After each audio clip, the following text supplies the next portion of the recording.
All right, so today we're going to be talking about how to clean up the technology in your room, getting the equipment out of there so it can be nice, clean, simple, and easy to use. And one of the best ways to do that is with video distribution.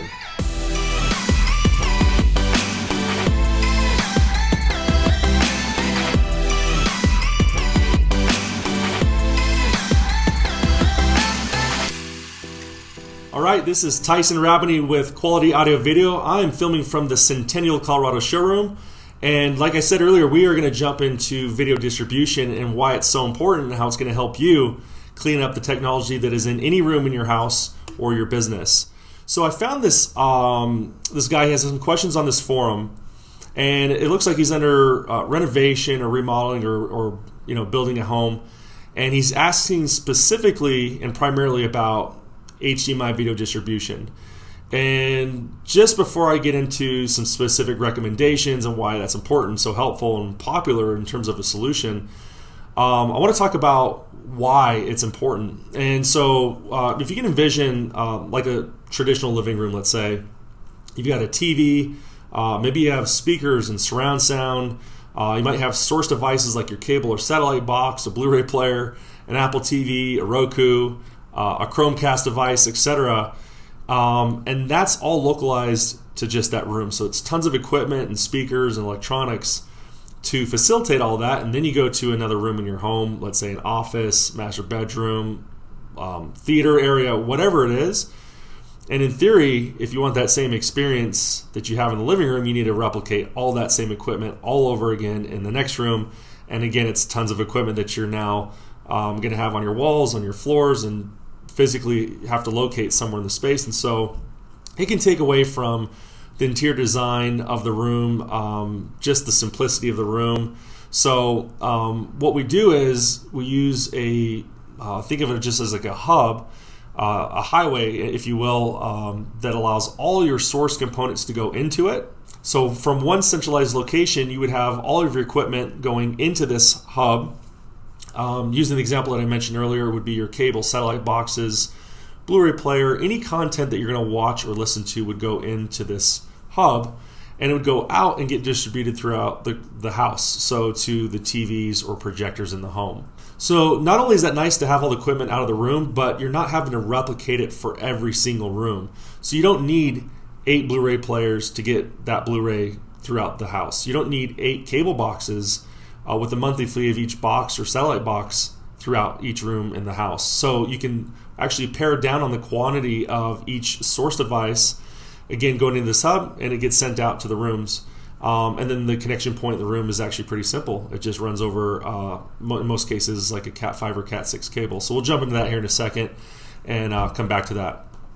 Okay, so looking through the list here, looks like these people are going to have, so he's listing out a living room, a winter living room, an outdoor entertaining area, and an office.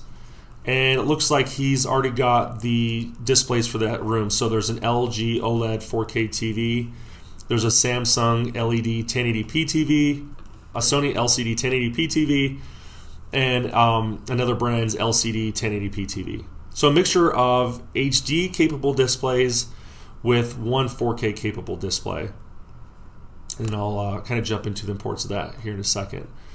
He says, I have all this equipment today. The 1080p TVs will be upgraded to 4K if I have any money left after the renovation. That's actually a good point. TVs do eat up a good bit of everybody's budget. Even the least expensive ones can still cost several thousands of dollars for a modern 4K display, especially if they're 55, 65, 75 inches in terms of size.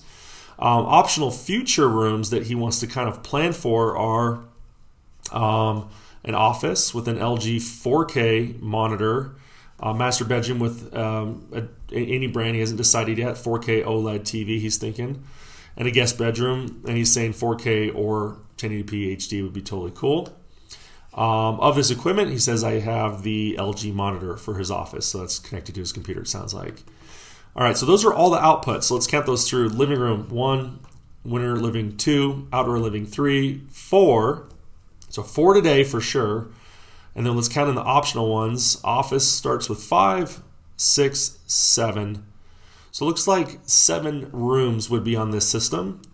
And all right, so when we'll talk about that here in a second, why that's important. So inputs, he's got 2 inputs here that he says capable of 4K, a Chromecast, a Microsoft wireless display, or some sort of Windows PC with an HDMI output. And then optional future sources would be some sort of Windows PC, an additional Chromecast, an additional foxtel, which was listed above that he has 2 of. So that would make for 3. So he says, I'm thinking of 3 inputs, maybe 1 short.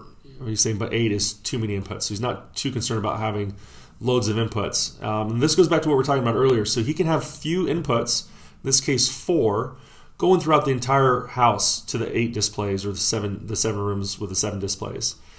So it keeps the cost of the sources on the low side, which is nice and efficient, and keeps the rooms nice and clean by having the equipment centrally located with this HDMI distribution hub located somewhere else in the house. Okay, it says all inputs and the HDMI Matrix will be located in a media rack at the top of a cupboard in a passageway.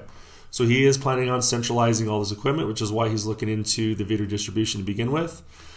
But he has not purchased the HDMI Matrix yet, or the media or equipment rack that's going to house everything. So that's great. We can talk about some popular options there. Okay, so let's look at some combination of options that he'll have here. So Crestron is just one of many brands that you can look into for video distribution, or HDMI distribution in this case. They are a global leader in smart home technology, and they make and develop and engineer the video distribution products that we're talking about right now. So pulled up here is an example of one of those hubs, right? You can see it here with a combination of some other components. And I'll just scroll down here and see if I can, there's a better picture of it. So this piece here is going to allow us to send all those sources in, and then they'll go out from here over, let's say, Cat 5 or Cat 6. In this guy's case, he's running Cat 6, and I recommend that. To the video rooms, right? So your living room, your office, your master bedroom, wherever. And then in that room, you're just going to have a small little box that is going to handle the conversion of that signal back to HDMI so you can connect it to your TV. This is awesome. This is going to be by far one of the easiest ways to clean up the room, get the technology out of the house, and simplify the engineering and, of the audiovisual solutions in the home.